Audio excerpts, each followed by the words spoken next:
So in this experiment, we will prepare the genomic DNA from bacteria. For this experiment, firstly we will see the principle. The principle in the experiment, the E. coli cells are grown in the rich media. The cells are firstly lysed with SDS, that is sodium dodecyl sulfate. These proteins are digested with proteinase K and extracted with phenol chloroform. Then this genomic DNA will be recovered by the aqueous phase by the precipitation with isopropanol. So this is all about the principle. Nextly we will go for the requirements. LB broth, E. coli cells, reagents requirement are TAE buffer, 10% SDS solution, proteinase K, phenol chloroform isoamyl alcohol in there some ratio, definite ratio, then 5 m sodium acetate, isopropanol, 70% ethanol and autoclave distilled water.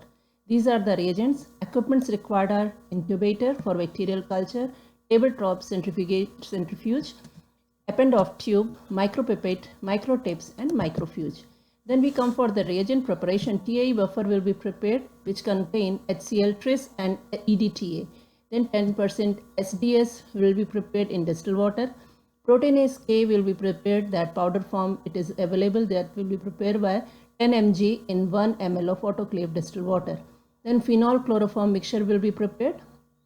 5 m sodium acetate will be prepared with dilute acetic acid, isopropanol, and finally the 70% ethanol solution will be prepared. Now the function of the different reagents that we are using in the experiments. Firstly, LB broth. Generally so many broth in the media are present for the culture of the bacteria, but when we are going for molecular biology applications, we are using the this LB broth because this is the lytic broth in which they can culture very properly. Okay, and easy for the isolation of the nuclear material and other things. Okay, now TAE buffer. TAE is a tris acetate EDTA buffer. In this, the role of the buffer is tris will give the buffering solution. It is a buffering solution that will keep a definite pH. Then EDTA, it is a chelating agent. It will chelate the magnesium ion. This magnesium ion is used for the enzymes like DNases. So it will stop the degradation of DNA.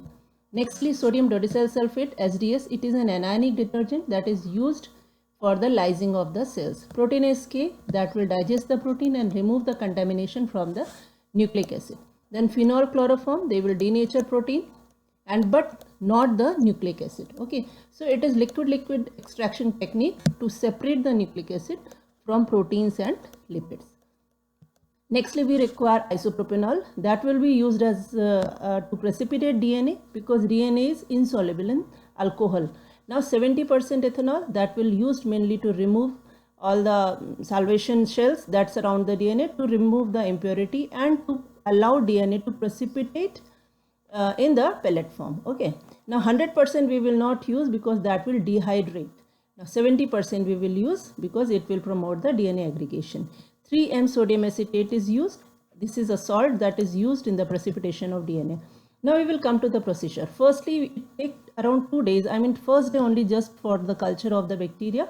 For this we will incubate the 5 ml of broth with single bacterial colony, and then it will be kept for 37 degrees centigrade for overnight in the shaking incubator. Next day we will get our colony and we will transfer the 1.5 ml of overnight culture in an Eppendorf tube. We will centrifuge it at the maximum speed for 2 minutes and the pellets will be obtained, that we can see here. Okay.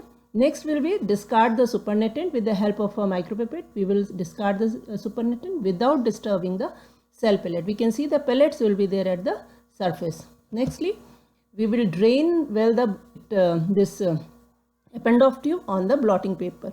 Okay, that will be all the supernatant will be drained. Again, we will resuspend the pipette with 467 microliter of TAE buffer by repeated pipetting. Repeated pipetting means with the help of micropipette, we will again and again we will pipette it, and so that this will be mixed properly. Resuspend. Then we will add the 30 microliter of 10% SDS and 3 microliter of 20 milligram per ml proteinase K. Okay, these reagents we have already prepared. Then all we will add and then we will mix it. But now the mixing we will do it with the with inversion process. Okay, with the help of our hands and fingers only. No vertexing will be done. Now we will incubate it for 1 hour at 37 degrees centigrade.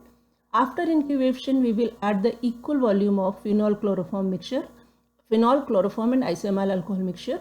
Then we will mix it again gently and avoid the shearing, because we need to mix it gently to avoid the shearing of DNA. Okay. Nextly, we will go for the spin at 12,000 rpm for 10 minutes. After spinning, after centrifugation, we will transfer again the upper aqueous phase to a new tube. Again, equal volume of chloroform mixture will be added as before. Now it will again, we will spin it at 12,000 rpm for 10 minutes. Then we will drain the supernatant, transfer the upper aqueous phase to the new tube. Then we will deal with this upper aqueous phase to the new tube. Now in this tube we will add 1/10 volume of 3m sodium acetate. Then we will mix it again gently with the inversion. What will happen after some time, we will add, after adding the isopropanol, again we will add the isopropanol. After adding isopropanol, by inversion method we will shake it, and then we will see that this alcohol will get precipitated. The DNA means the DNA will precipitate out in that solution. We can see that DNA in that Eppendorf tube. Then with the help of glass rod, we will spool that DNA and we will wash it with the 70% ethanol for 30 seconds. We will let it air dry. Then we will resuspend this DNA in a TAE buffer for further studies, and this can be stored at 4 degrees centigrade for short term and minus 20 degrees centigrade or minus 80 degrees centigrade in the deep freezer for longer term. So this way, after getting the DNA, we can go for the electrophoresis also. Okay, so this was the overall. Here we have taken the culture, we centrifugate, taken out the supernatant, again resuspend TAE buffer, then mixing, then phenol mixture, then centrifugation, then again centrifugation, then we have taken the supernatant, again we have added the alcohol, then we got our DNA. We spool it off, we kept it with the washed it with the alcohol, and then we kept it again, and this in the TAE buffer. Okay, now the observation again for the experiment is that here we are taking out the DNA. So the DNA will be there. This we can store for long and short term at the different temperature. Okay, now there are certain precautions to be taken during the experiment. The cut tip should not be used so that the DNA is not subjected to mechanical disruption. Depending on the source of DNA, incubation period of pregnancy should be extended. Phenol chloroform should be repeated depending on the source of DNA to obtain pure DNA. DNA's free plastic wares and reagents should be used. So this was all about the experiment, and this way we can complete our experiment and we can isolate the DNA and prepare the genomic DNA from the bacteria.